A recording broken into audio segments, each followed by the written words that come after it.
All right, welcome to the Thursday edition of the J&B Sports Podcast on this 30th of January, as it is, almost February already. It's crazy how fast January goes, and then before you know it, it'll be summer, and then all the fun things come around. So this is the J&B Sports Podcast, brought to you by Superbowl Broadcasting, where you can find all of Superbowl Broadcasting on any podcast applications such as Facebook, YouTube, and Spotify. You can also send your emails to the JB podcast at yahoo.com, where will be read every show. You can send emails to the JB podcast at yahoo.com. So today we're going to get to the Super Bowl. So we have the Super Bowl matchup in place. The two teams punched a ticket to New Orleans. We have the Chiefs and the Eagles. We'll get to this a little later. I was very surprised with the outcome of the Chief game. I thought Buffalo got screwed. They had a 4th and inches. Should have went to Buffalo way, but, the Chiefs always find a way to win the game. But congratulations to the Chiefs and congratulations to the Eagles, who absolutely dominated the Commanders the other day. That was pretty much a one-sided game, most of it. Definitely mostly the second half was pretty much a one-sided game. So we're going to get to a lot of emails today, a few emails. And then I want to get a little about the Knicks later on. So Super Bowl is February 9th from New Orleans. New Orleans is a great town. Have big events. Super Bowl, Final Four, it's a great sports town for big events. So I think this is going to be a great setup. New Orleans is great. It has all the good restaurants, entertainment. So it should be fun leading up to the Super Bowl on February 9th on Fox. Just checking here.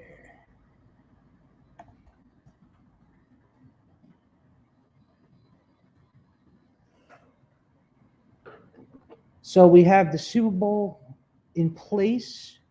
So that gives us a couple of weeks to, sit back, enjoy what other people have to say about the game. Because usually the couple of weeks leading up to the Super Bowl, there's a lot of hype, a lot of, discussion about the game leading up to this game.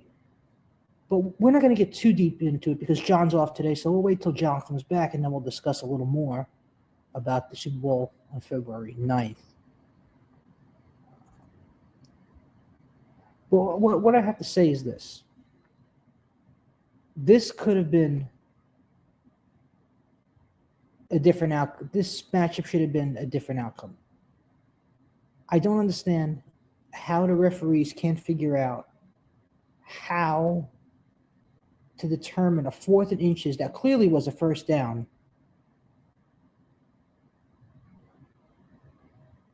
And it turned out to be pretty much cost the Buffalo Bills the game. Not that it would have cost. No, it wouldn't have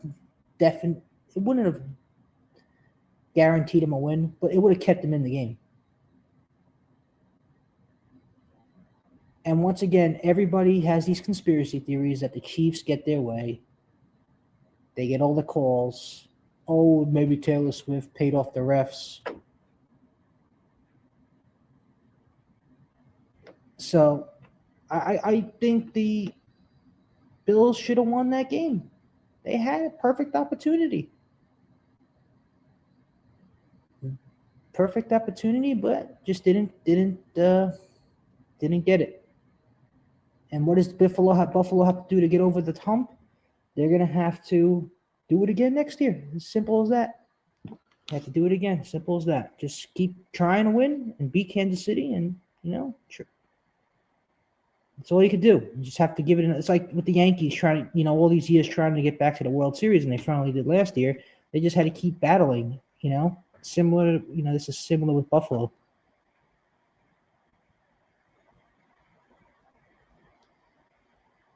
So it's similar. A lot of question marks on the Bills whether they're going to keep Sean McDermott or not. I think they're going to keep him. I think, he's done a good job with the team. But if, I don't think they're going to let him go. There's already talk about Joe Brady staying with the Bills. He was off. They were considering him possibly going to another team, but I don't think that's going to happen. He's going to stay with the Bills, and they're going to give it another round next year, which is a great thing because the team's good. The team's got talent.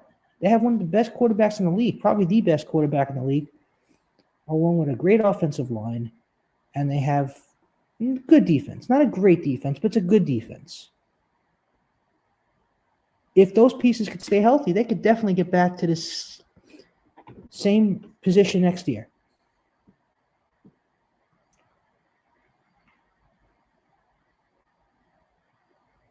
But, I feel for the Bills fans because they've been waiting so long to get back to Super Bowl, and they just haven't got there. We all know the Scott Norwood kick. Wide right, wide left.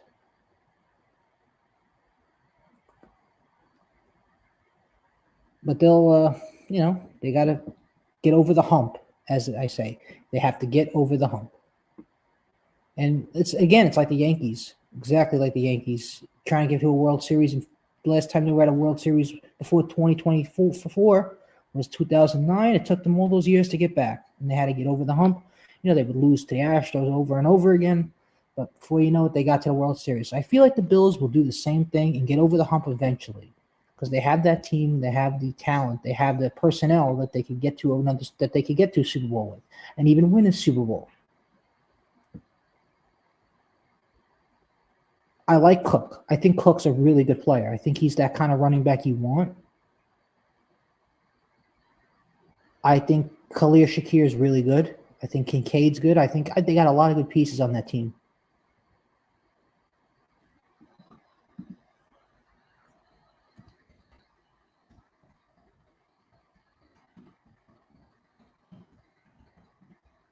So I think the Bills will eventually get over the hump.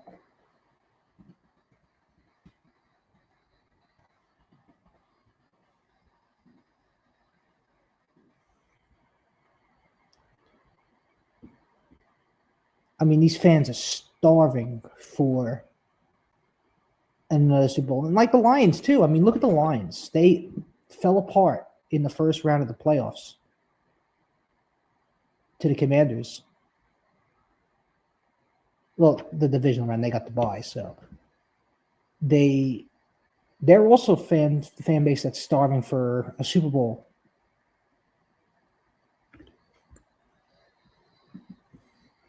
So back to the Eagles-Chiefs game on Super Bowl February 9th. I thought the Eagles I think the Eagles could win this game, but it's going to be tough. I think both teams are dangerous in terms of their offensive lines. I think the Chiefs' defense is a little better, although the Eagles' defense is really good. But you got to remember, the Chiefs have, I believe, the Eagles have a stronger offensive line.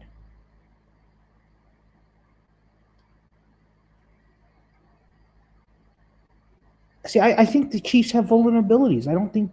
I think a lot of games this year they got lucky. I think they got lucky in the Bills, the championship game. So I think the Eagles will win this game. I really do. I really think the Eagles will win.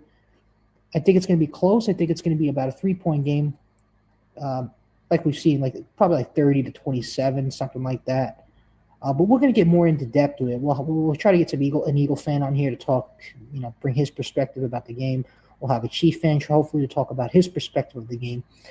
We'll get to that maybe next week because we have the whole 2 weeks until to talk about the Super Bowl. So we'll get into that later on. So we're going to take a quick commercial break. When we come back, we'll take emails.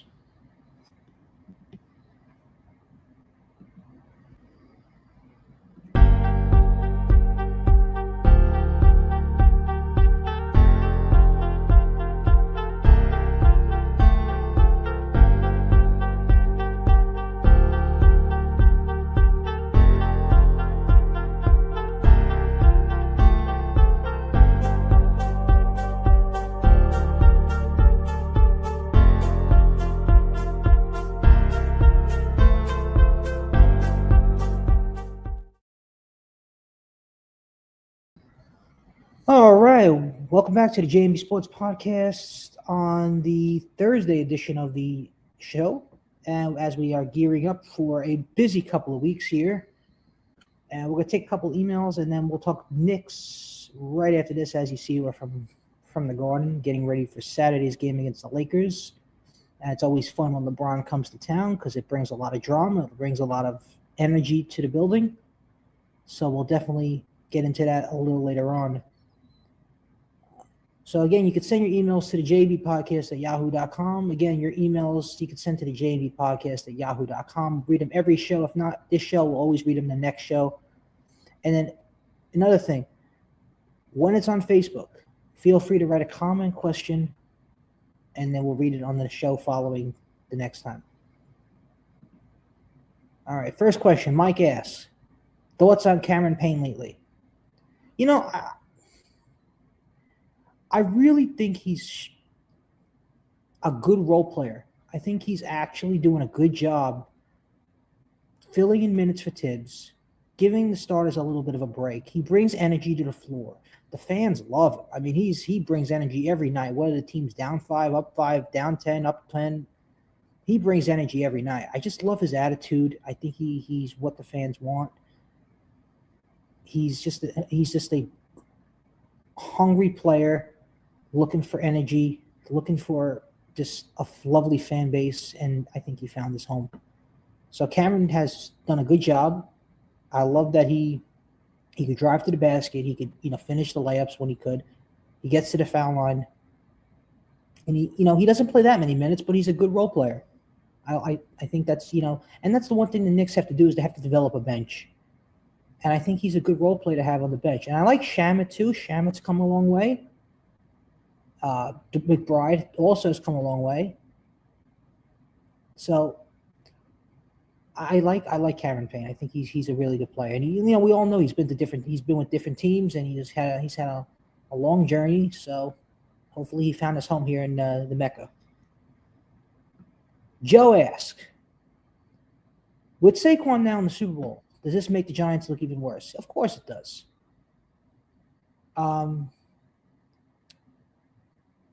The problem is the Eagles had such a good team that Saquon was like, hey, let me go to this team where they're set up. They have a quarterback in place. They have an offensive line stacked. They have a defensive line stacked. So he just figured this would be the best routine for him. And remember, he's from Pennsylvania, too. He went to Penn State. So it makes perfect sense for him. The fans love him down there. He loves the fans. He loves the atmosphere down there. So, yeah, it does make the Giants look worse. The situation wasn't right for him here. He didn't have that quarter. I have respect for Daniel Jones. I always had respect for Daniel Jones. I didn't think he was that quarterback that would make the franchise go up to a level that they wanted it to. I still think they need to find that quarterback that will energize them, that will bring a spark to the franchise. They don't have that yet.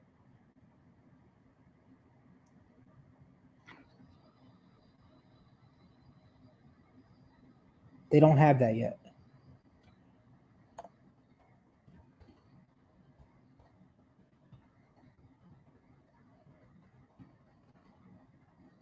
They don't have a spark. They don't have a quarterback that could spark. I mean, listen, we had Tommy DeVito, who wasn't a football player who brought talent to the field. He brought talent to the fans outside the stadium. I mean, selling chicken parm heroes and Italian food and tailgate. I mean, that's really what he brought. He didn't bring any talent to the field in terms of football. But yes, to answer your question, it did make the Giants look worse.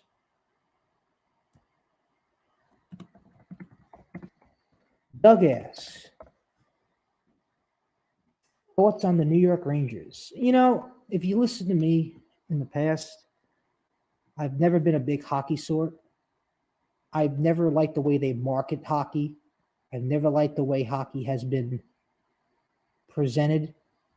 I've been to a couple of hockey games. I like the way they play. I know the Rangers aren't doing great this year, I know they've had it. They had a good run last year in the I watch the Stanley Cup playoffs here and there because it's interesting. It's fun.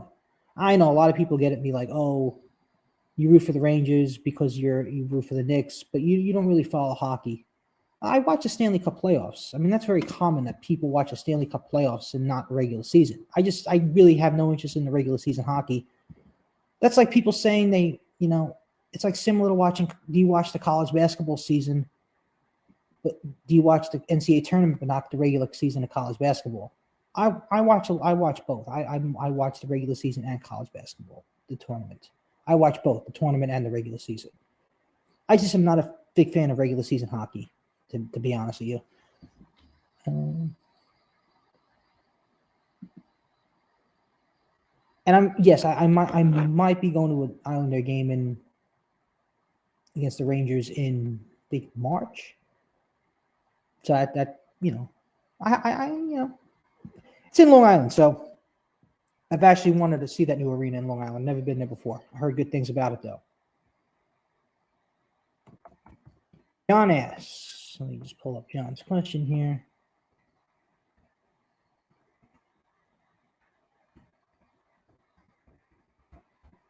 John asks, thoughts on Cooper Flagg and Duke?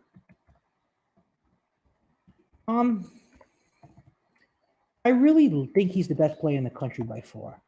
I mean, the team is so good. He's so tall. He's exactly what you want from a college basketball player. I've been very pleased with what I've seen from him. I think he's going to clearly be a top pick in the NBA draft. I mean, the team is doing really well this year. I mean, they're doing really well. I mean, they could easily be a Final Four team, maybe even a national champion this year. And no, I don't think UConn is going to be a national champion this year again. I think Duke has a good chance to get to the Final Four and the national championship.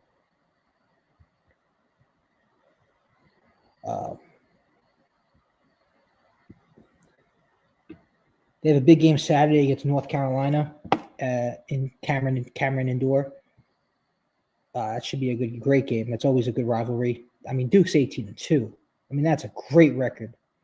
They're really good this year. And their schedule, they have Syracuse, Clemson, California. So they don't have a crazy hard schedule for the rest of the season. They could beat, they got Virginia, they got Miami, they got Florida State, Wake Forest, North Carolina again, Stanford, California, Clemson, Syracuse. Yeah, so they could beat those. They could easily beat those teams. They're the best team in the country, I think. A lot of people have been saying that Tennessee and Auburn are the best teams in the country. Not Tennessee. ISU, Iowa State. I think Duke is the best team in the country.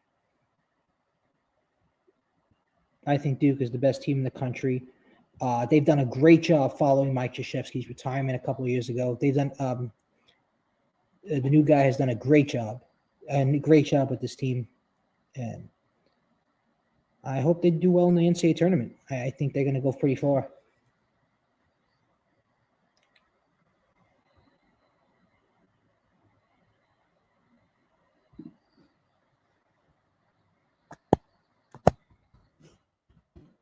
Adam, he asks, thoughts on the Caleb Love full court shot at Arizona the other night?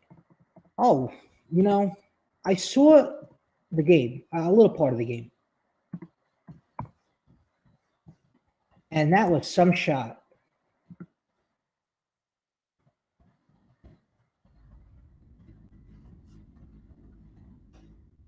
Let's see this here. Your thoughts on the Caleb Love full court winner? I thought it was something that the Arizona needed to get their season really rolling. I mean, they haven't had a great season. I mean, they're 14-6. It's a good record, but that's not. I mean, they lost some tough games. I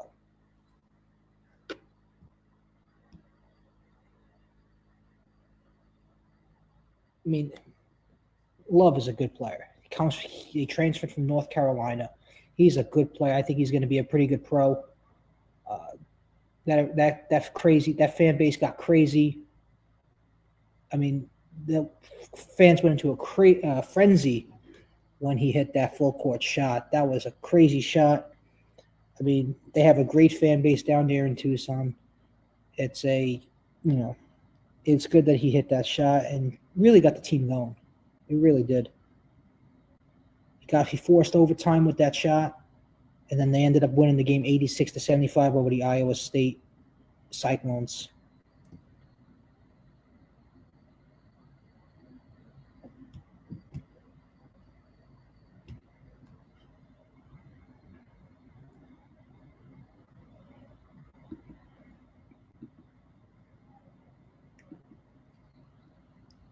Murray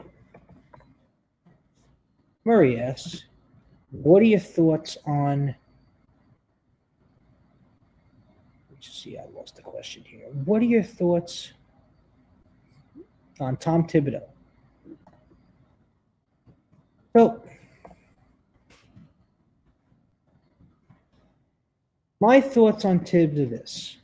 There are a lot of people who are not a fan of playing, of using your starters to a maximum ability every game. Tibbs is that guy. He uses his starters to an umpteenth degree. I love the way Tibbs rolls, and here's why. I'm going to give you an observation that I see every game, and I watch every game, that makes me appreciate Tibbs more than ever. First of all, he never smiles, which shows me how good of a coach he is, how dedicated he is to his team. He's an inspiration of young people who want to be good coaches. He never smiles. That's how good of a coach he is, and they win because he just performs. He's just a good coach who knows how to win. He doesn't go over the top with anything. I love that he doesn't smile on the sideline, which is a great quality of a coach, because you got to show a little seriousness when you're coaching a game. And another observation is this. The minute the game starts, opening tip, he is the one coach that I see standing from opening tip to the final buzzer. He is the one coach where I see he stands from the opening tip to the final buzzer. He is that dedicated to this team, and I think it's paying off because they're winning. So anybody who says, I don't like Tom Thibodeau, you're a fool. How do you not like this coaching style? I mean, yes, he uses the starters a little too much, but they're winning. The team is winning. They're winning, and this is something that we've been waiting for a long time for, where they're having consistent winning seasons. They're winning games. I mean, they've scored over 400 points in the last 3 games. That's how good they are. Would I like to see a little more from the bench? Yes. But you know what? They're doing a good job. McBride is scoring. Their ball movement's great. Payne is utilizing his minutes very well. I would like to see a little more Tyler Kolek in the game. I would agree. I want to see more of him. I mean, he was a pick out of Marquette last year. He had a good NCAA tournament. I would have liked to see him play a little more this year. But here's the thing. That's Tibbs' style. He wants to utilize his starters to play the most minutes during the game.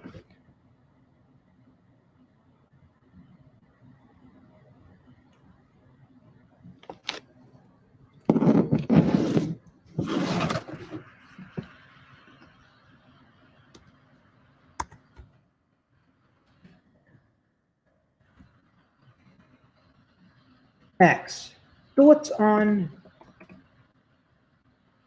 Karl Anthony Towns I do apologize. The questions are a little delayed here.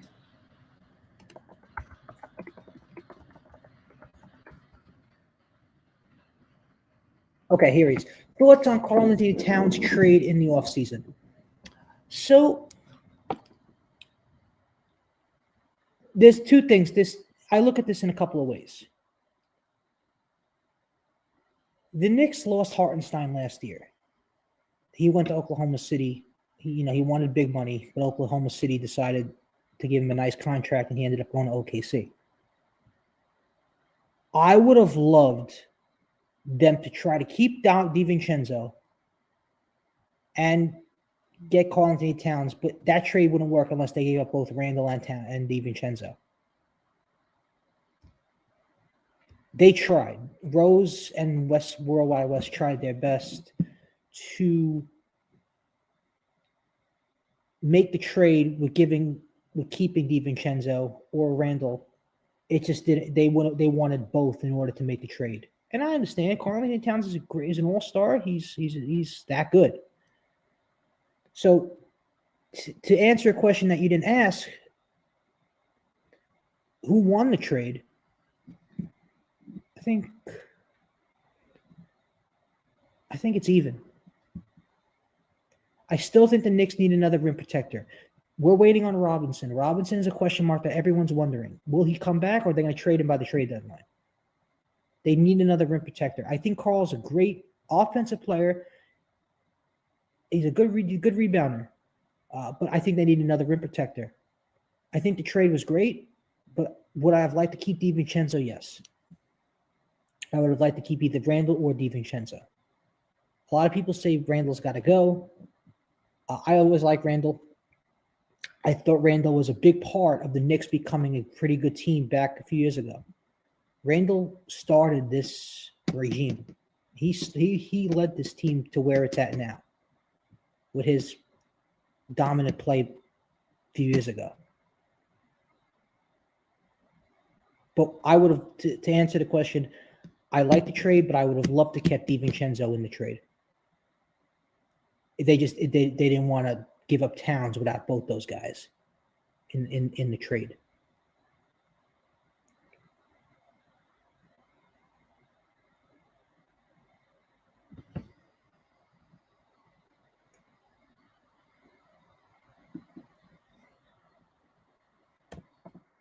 Ross asks,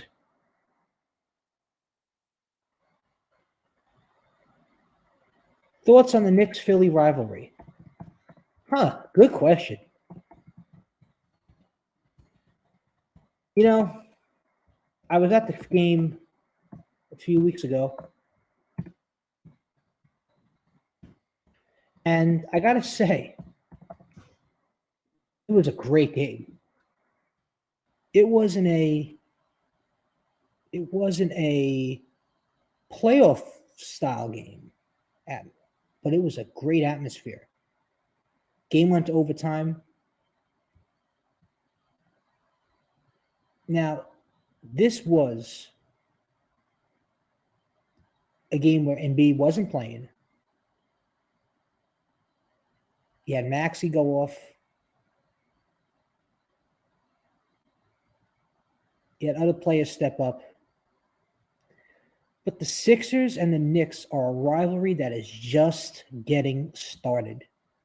We've seen it last year, and we're going to see it again going forward. Now, Philadelphia, you got to remember, they're still, according to the standings,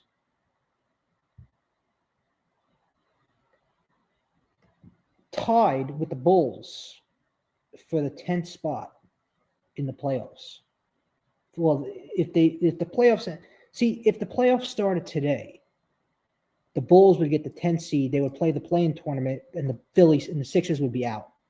They wouldn't make any. They would be eliminated from playoff contention. But Philly, when Embiid is healthy, they will be really dangerous. So, do I think the rivalry is just getting started? Yes. I think this rivalry is going to be strong. I think it's going to be intense. And we've seen it last year in the playoffs. It was one of the best first round playoff rounds I've ever seen. It was that good. Every game, the pressure in the pressure was, the defense on both sides of the floor was intense. Brunson had a great series. Hart had a good series, and we'll see how it goes. I mean, this rivalry is just getting started.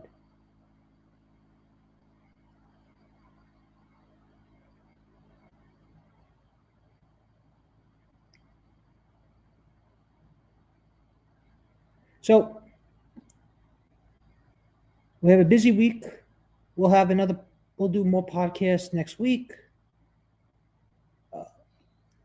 We'll have John back next week as he was off today. And once again, you could send your emails always to the jbpodcast@yahoo.com. Send your emails to the jbpodcast@yahoo.com. Again, you could read all your emails every show, and you could type in the comment box on the live video. We'll see you all next week.